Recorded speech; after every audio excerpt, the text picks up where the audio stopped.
UPSC का paper इसलिए भी डिफिकल्ट है क्योंकि यूपीएससी में कंटेंट का महासागर है, इतना ढेर सारा पढ़ना होता है, कैसे कैप्चर करे सबको, इस समंदर को समेटे कैसे। और वैसे भी कंटेंट ग्रो होता जा रहा है, डेली करंट अफेयर ऐड होते हैं और ये कंटेंट और बढ़ता जा रहा है। अब इसको कैप्चर कैसे करें, सब चीज कैसे पढ़ें।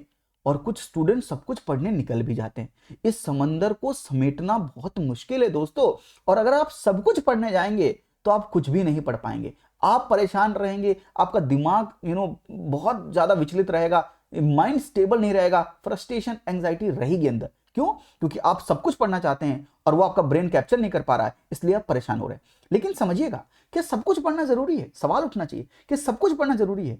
अगर आपको नॉलेजेबल बनना है, इंटेलिजेंट बनना है तो सब कुछ पढ़िए। एग्जामिनेशन के लिए नहीं पढ़ रहे हो ना, नॉलेजेबल बनने के लिए पढ़ रहे हो, इंटेलिजेंट बनने के लिए पढ़ रहे हो तो सब कुछ पढ़ डालो, कोई प्रॉब्लम नहीं। लेकिन अगर एग्जामिनेशन को क्वालिफाई करने के लिए पढ़ रहे हो तो एग्जामिनर के माइंडसेट को समझो। एग्जामिनर कहां पर सवाल पूछता है? क्या एग्जामिनर पूरा समंदर पूछता है या बाल्टी भर पूछता है? अगर बाल्टी भर पूछता है तो बाल्टी भर उस नॉलेज पे कंसंट्रेट करो, उस इंफॉर्मेशन पे कंसंट्रेट करो जहां पर एग्जामिनर चीजें पूछना चाहता है। मतलब दो चीजें बड़ी इंपॉर्टेंट है, what to study and how much to study. क्या पढ़ना है और कितना पढ़ना है, ये दो सवाल के जवाब आज आपको मिलेंगे और आपको ये भी समझ में आएगा हिस्ट्री का इतना बड़ा बर्डन कैसे कवर करे, कैसे कैप्चर करे। Hello and welcome to hope Tushant and I hope you are in best of your health and spirit and welcome to this series called predict the unpredictable. UPSC के examiner को mindset को समझने के लिए UPSC को predict करने निकले हैं, पर ये गेम बेस्ड ऑन रैशनैलिटी है। I have always said this and I will always be saying this again and again, ताकि ये बात आपके दिमाग के अंदर घुस जाए। God is rational, rational is God. Rationality का हाथ पकड़ेंगे तो यूपीएससी का पैटर्न पकड़ेंगे, यूपीएससी के पैटर्न के अकॉर्डिंग तैयारी करेंगे तो आप जीत की तैयारी करेंगे। नॉलेजेबल बनने की, इंटेलिजेंट बनने की तैयारी करते रहिए, लेकिन साथ में एग्जामिनेशन क्वालिफाई करने की तैयारी करनी है तो आपको एग्जामिनर के माइंडसेट को समझना पड़ेगा। और ये जो प्रिडिक्ट द अनप्रिडिक्टेबल सीरीज है जहां पर हम एग्जामिनर के माइंडसेट को समझ रहे हैं, this series is 5 to 10% of our paid course, जिस पेड कोर्स का नाम है mindset builder program. Mindset builder program में हम सब कुछ पढ़ाते हैं, सब खोल के दिखाते हैं और चीजें आपको बताते हैं, इंपॉर्टेंट टॉपिक्स बताते हैं। लेकिन यहां पर यूट्यूब पर भी हम प्रिडिक्ट द अनप्रिडिक्टेबल सीरीज में आपको माइंडसेट समझाने की कोशिश करते हैं। बट दिस सीरीज से 5 to 10% है पेड कोर्स का, लेकिन इसका आउटपुट बहुत अच्छा है। पिछली बार भी 27+ क्वेश्चन इस सीरीज से ही पूछे गए थे, तो आप इसका रेलेवेंस समझ सकते हैं। अगर आप पेड कोर्स नहीं ज्वाइन कर सकते हैं, नो इश्यूज, आप इस सीरीज पे स्टिक करिए, इस सीरीज की प्लेलिस्ट पे जाइएगा, एक एक वीडियो देखिएगा, तब आपको समझ में आएगा कि ये सीरीज आपके अंदर क्या चेंजेस लाती है और आपके माइंडसेट को कैसा इंप्रूव करती है। आइए, हिस्ट्री का ये जो समंदर है, एंशिएंट, मिडिवल, मॉडर्न, उसके बाद आर्ट एंड कल्चर, हिस्ट्री के इतने बड़े बर्डन को कैसे स्मार्टली कैप्चर करते हैं, उसकी एक झलकियां देखते हैं और समझने की कोशिश करते हैं एग्जामिनर क्या सोचता है। इन्हीं के सवालों से एग्जामिनर को समझना है तो मुझे एग्जामिनर को समझने के लिए प्रीवियस ईयर क्वेश्चंस को उठाना पड़ेगा। पर प्रीवियस ईयर क्वेश्चंस के एनालिसिस का मतलब ये नहीं है कि टिक मार दो और खत्म, ऑप्शंस को एनालाइज कर लो, खत्म। यूपीएससी के प्रीवियस ईयर क्वेश्चंस का एनालिसिस का मतलब है कि एग्जामिनर को समझना, because these previous year questions are window to the UPSC question maker. वो यूपीएससी के क्वेश्चन मेकर का विंडो है, उसके दिमाग की खिड़की है, जिस खिड़की को खोल के आप देख सकते हैं। मैं आपको दिखाने की कोशिश करता हूं, आप देखिएगा और वीडियो के अंत में आपको पता चल जाएगा कि मैं क्या बोलना चाह रहा था और आपने क्या समझा, और ये कैसे आपकी हिस्ट्री का बर्डन कवर करेगा, कैसे आपकी हिस्ट्री का बर्डन कम करेगा और आपको कॉन्फिडेंस महसूस करवाएगा। मैं आपको करवाता हूं ये चीज, तब आप समझेंगे। चलिए, यूपीएससी के प्रीवियस क्वेश्चन देखें। यूपीएससी प्री 2021 का ये सवाल देखिए, पूछा है historical place and well known for, consider the following pair. मैं हाईलाइट करता जाता हूं, historical place and well known for, कौन सा प्लेस है और किस लिए जाना जाता है। यूपीएससी का दो इंपॉर्टेंट चीज जो हमने इससे समझी, यूपीएससी पूछता क्या है, Burzahom, rock cut shrines, Chandraketugarh, terracotta art, Gyaneshwar copper artifacts. क्या पूछ रहा है? पूछ रहा है हिस्टोरिकल प्लेस क्या है और किस लिए जाना जाता है। 2021 का ये सवाल। 2021 का ये दूसरा सवाल देखिए, which one of the following ancient town, मैं हाईलाइट कर रहा हूं, ancient town is well known for its elaborate system of water harvesting management by building a series of dams and channelizing water into the connecting reservoirs। क्या पूछा? कौन सा ancient town है जो इस बात के लिए जाना जाता है? इसका आंसर क्या है? वैसे इसका आंसर धोलावीरा है। आंसर चाहिए तो ये सारे क्वेश्चन जो है मैं अपने टेलीग्राम पे पोस्ट कर दूंगा विद पोल, ताकि आप अटेंड भी कर सकें। पिछले सवालों को भी, पिछली वीडियो को भी, सवालों को भी मैंने पोस्ट कर दिया है, उनके आंसर भी जाकर आप पोल में दे सकते हैं और अपना आंसर भी चेक कर सकते हैं। हमारे यहाँ मोटिव आंसर टिक करना नहीं, वो तो बहुत आसान काम है, हमारे यहाँ मोटिव कुछ और समझना। यानी 2021 के ये पेपर में भी क्या पूछा, ancient town and ancient town किस लिए जाना जाता है। दो सवाल देखिए और हमने ये देखा कि ये ancient town well known for ये पूछता है, और इसकी लोकेशन पूछता है, place. Correct. Ancient town well known for, और प्लेस, हिस्टोरिकल प्लेस कौन सी है, किस लिए जानी जाती है, हिस्टोरिकल टाउन, एंशिएंट टाउन कौन सा है, कहां पर स्थित है, और क्या पूछा जाता है। ये सवाल है यूपीएससी के पूछने का ढंग है। 2021 के सवाल से हमने एनालाइज किया। 2022 में चलते हैं, क्या ऐसा ही पूछा। Sites of the Ashoka's major rock edicts, मतलब साइट्स मतलब ancient towns, ancient sites, ancient town बोलिए, साइट्स बोलिए, मतलब ancient something, and location of the state, यानी कहां पर है, प्लेस। करेक्ट। तो मैंने आपको क्या बोला, 2022 में भी क्या पूछा, same logic, site and place. तो साइट और प्लेस दे दिया, कभी साइट और वेल नोन फॉर दे देता है।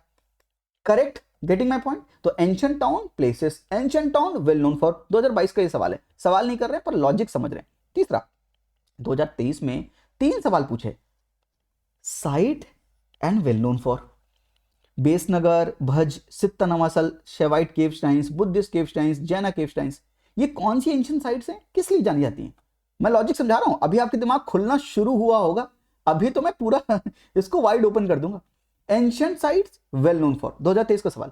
2023 का एक सवाल और, which of the following reasons was Dhanyakataka, Dhanyakataka का मतलब क्या है, site, ancient site, which with flourished as a prominent Buddhist center under the Mahasanghikas located, यानी यहां पे धन्यकटक क्या है, एंशिएंट साइट, और क्या पूछा है, कहां पर लोकेटेड है, यानी प्लेस।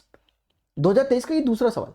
2023 का ये तीसरा सवाल, with reference to the ancient South India, Korkai, पोम्पुहार, मुचीरी are well known as ancient places, ancient sites, and these are well known for what, well known for what।